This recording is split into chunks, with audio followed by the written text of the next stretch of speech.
Welcome back, agents. It's Secret Agent Stash here. We're at GIA headquarters. We're inside of the box right here. We have just apprehended some of the top elite team members from Shockwaves, and we put them into the box for an interrogation. We're going to be able to get all the information we want and extract the information from these guys right now. So let's jump in here and get another interview and interrogation inside the box. Welcome to the box, Benji and Sam from the Shockwaves team. These are the elite, the top tier guys, and we've apprehended them today. Their security is not very good, obviously, and it was a pretty easy job, my agents told me. But welcome to the channel. Welcome to the box. How you guys feeling? Did you get water? Did you get bologna sandwiches? Are you feeling good? Yeah, great. I feel a little bit hungry, but cool. Thanks so much for having us. Thanks for joining me here today, guys. So look, we're gonna ask you some tough, hard-hitting questions. This is not any we're not playing around here, right? And if you don't give us the answers, we may have to bust out the torture tools. Now, we don't want to have to do that. Keep that in mind. I'm trying to go nice cop here today, right? You don't want bad cop stash. So let's just jump right into it here and tell me a little bit about, in your words, what Shockwaves is all about. Because some of the cool elements that I see here is that, yes, it's like an FPS style game, but it combines AI, but also combines music in an interesting way too. So maybe just kind of give us a little high level of what Shockwaves is all about. Sure. So the game, essentially what we wanted to do is a game that is not really just like a copy of a Web2 game into Web3. We wanted to do something that's really innovative and that really brings something to the table for any player around the world. And so there are these two key aspects of the game. So for the artificial intelligence, for us, it was really essential to add it into the gaming experience because it brings really a whole new dimension. It's also a lot more sustainable in many ways because you can have the best game experience at any point in time, whether or not, whatever geographical location you're in. So because you can always get a full match, no slow matchmaking times, etc. So it really improves the game experience a lot, and that's innovation that really is game changing for video game and especially for Web3 games. Yeah. Yeah. You mentioned something in there about matchmaking, right? So when you talk about the ways you're using AI, maybe you could kind of go into a little bit more depth there. Obviously AI and gaming is like the big narrative. Everyone is talking about either gaming coins, AI coins, right? Maybe some of those suckers out there are talking about meme coins. We don't do that here, right? That's below us here at the GIA. But the gaming and AI narrative is huge, and it sounds like you guys are using it in some pretty interesting ways. So maybe you can elaborate a little bit on how you guys are using AI in the game. Yeah, and there is something very interesting, and it's coming from what is the place of the player in Web3 game, because in Web3 game, player is really more, it's more social, player have the biggest place in the economy. So classic bots can fit into a crypto game because it's not enough. So we have to imagine AIs that don't just play, but that are part of the economy, part of the socials, and it's where artificial intelligence really have a role to play. Okay, so more on the social side of things, right? Trying to increase the depth and the breadth of what you're doing on the social side of things. Interesting. Okay.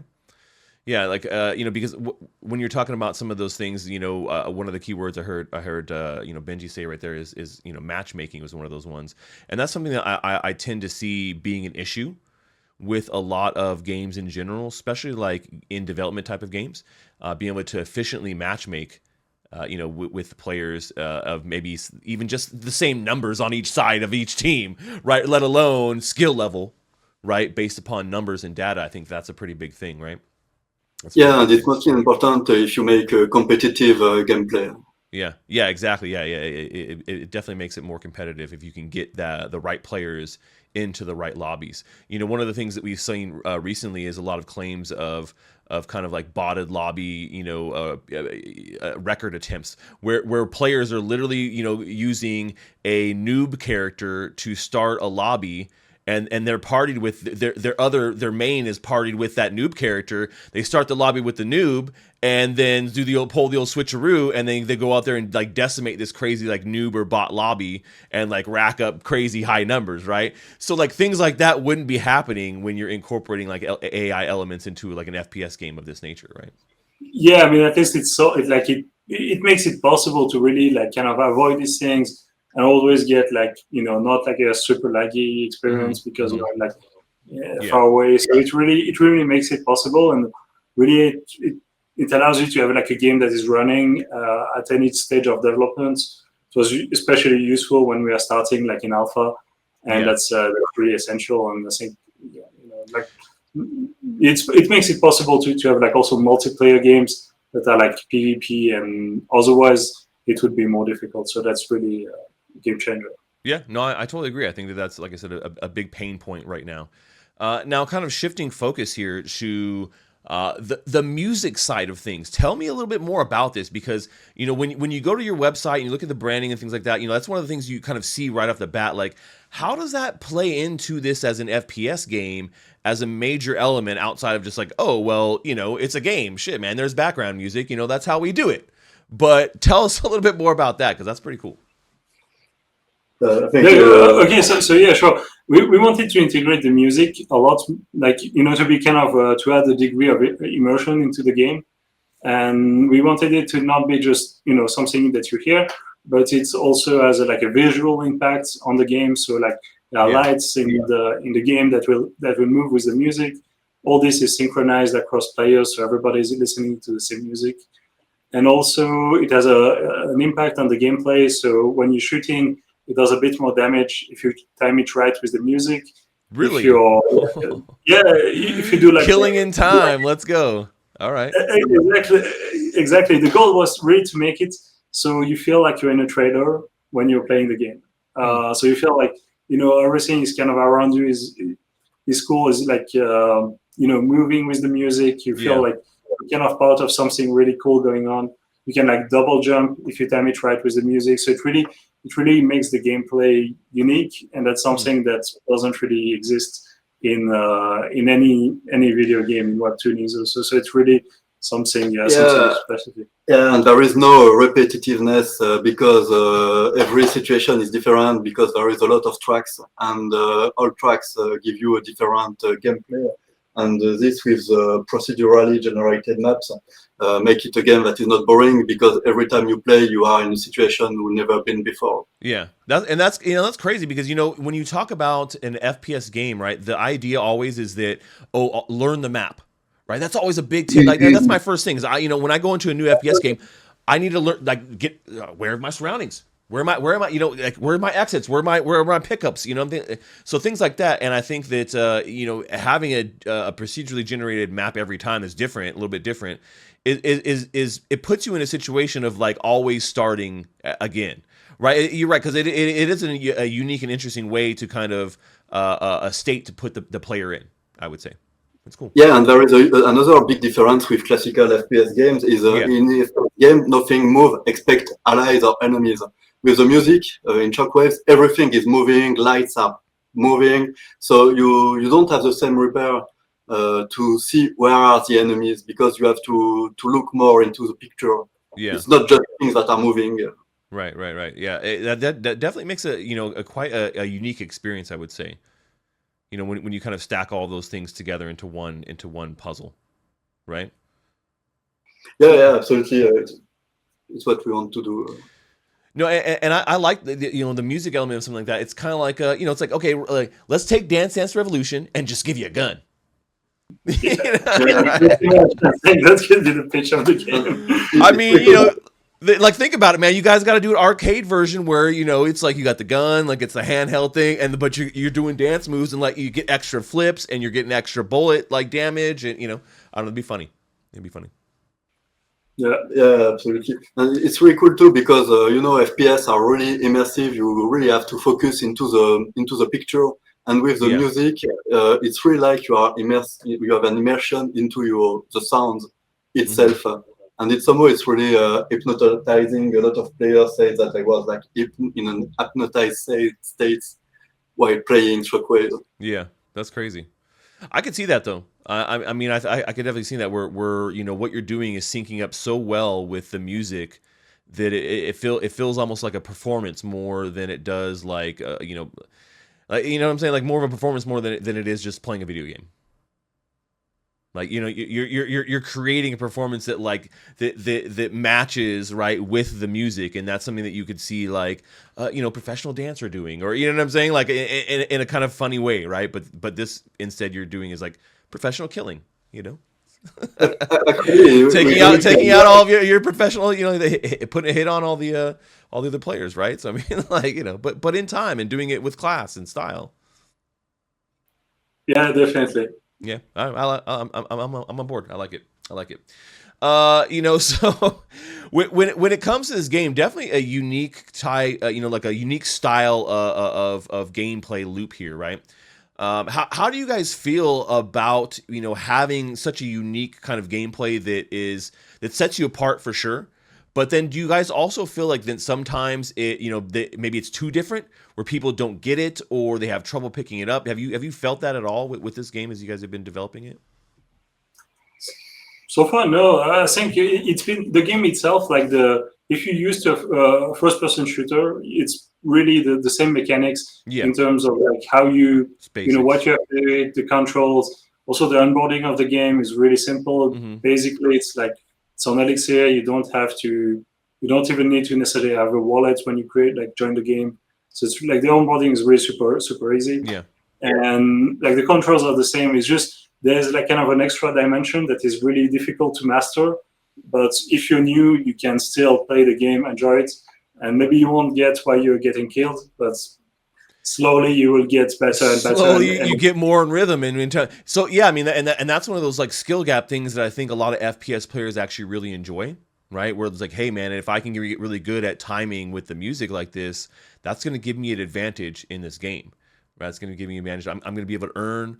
I'm going to be able to earn more NEUROS, right? I'm going to be able to get more, you know, more currency, which is your guys' token, right? The NEUROS token, right? And then be able to maybe open more loot boxes, right? And that's kind of like the main thing. So, you know, I don't know, man. I think that FPS players in general, they enjoy kind of like that top level game, and I think that gives it to them in a unique way that we really haven't seen before with like the music element. So I do really enjoy that. I think that's a pretty unique thing you guys are doing.